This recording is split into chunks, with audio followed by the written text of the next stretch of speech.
Ito po ang pakatandaan natin, na kahit anong gawin mong mabuti, hindi ito papansinin ng iyong kaaway.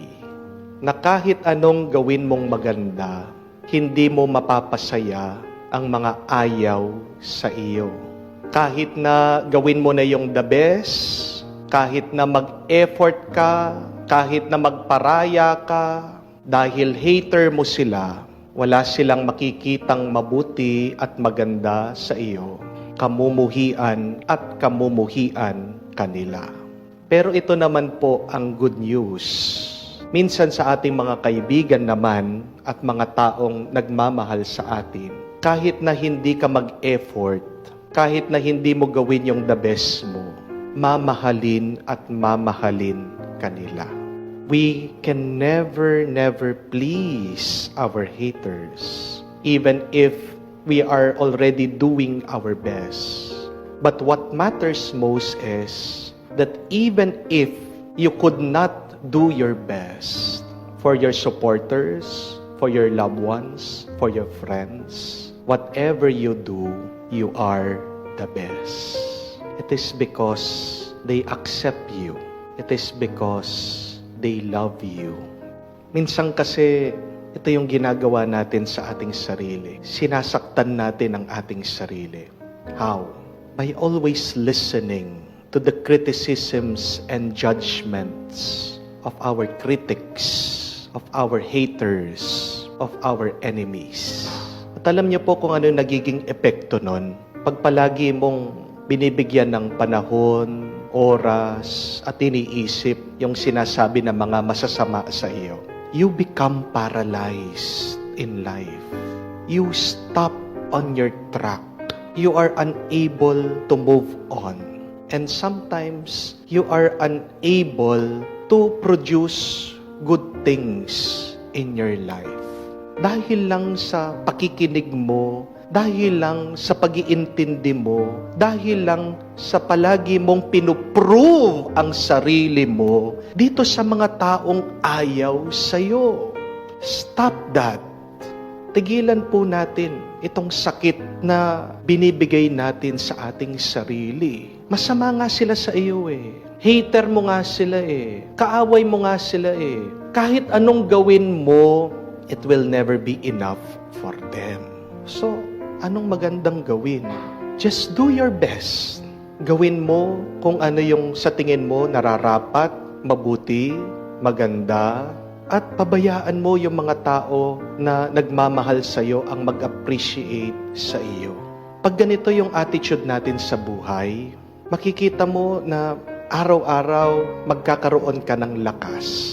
Pag alam mo na mayroong sumusuporta sa iyo na kahit anong gawin mo, palagi kang magiging masaya. Tingnan niyo po dito sa ating nabasang ebanghelyo, no? Napakaraming ginawang mali nitong mga magkakaibigan na may sakit. Gusto nilang ilapit yung kanilang kaibigan na paralisado dito sa ating Panginoon. Pero hindi daw sila makapasok sa bahay. Anong ginawa nila? Sinira nila yung bubungan. Di ba mali yun? Hindi lang sila nanira pa sila ng oras ng ating Panginoon. Nagtuturo daw siya. And they interrupted Jesus in His teaching.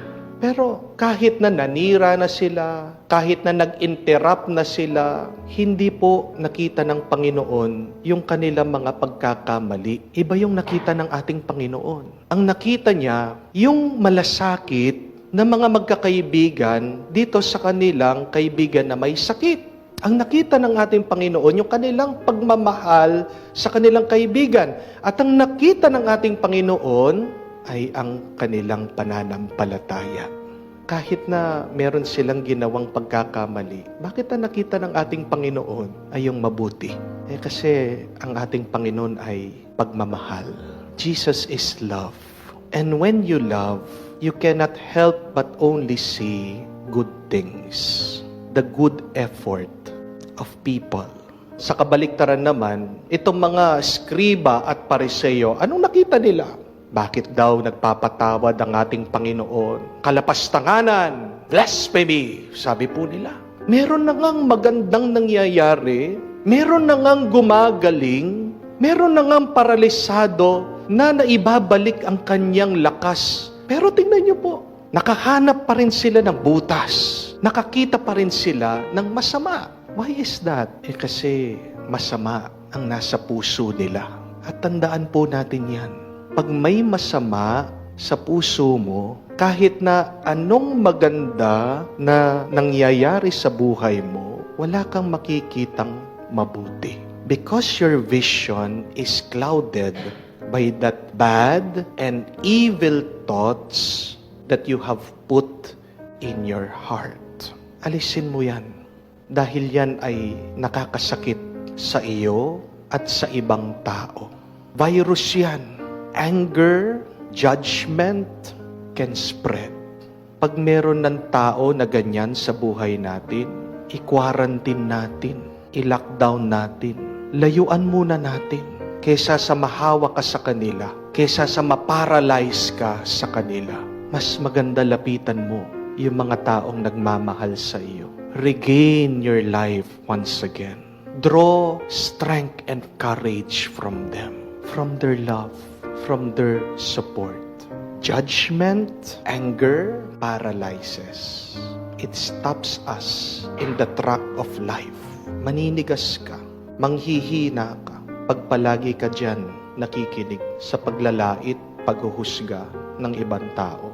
Pero magiging malakas ka, magiging masaya ka, at mabubuhay ka kung mananatili ka sa mga taong tanggap ka at nagmamahal sa iyo. Unang-una na palaging nagmamahal sa atin, tinatanggap tayo at palagi tayong pinapatawad ay ang Diyos.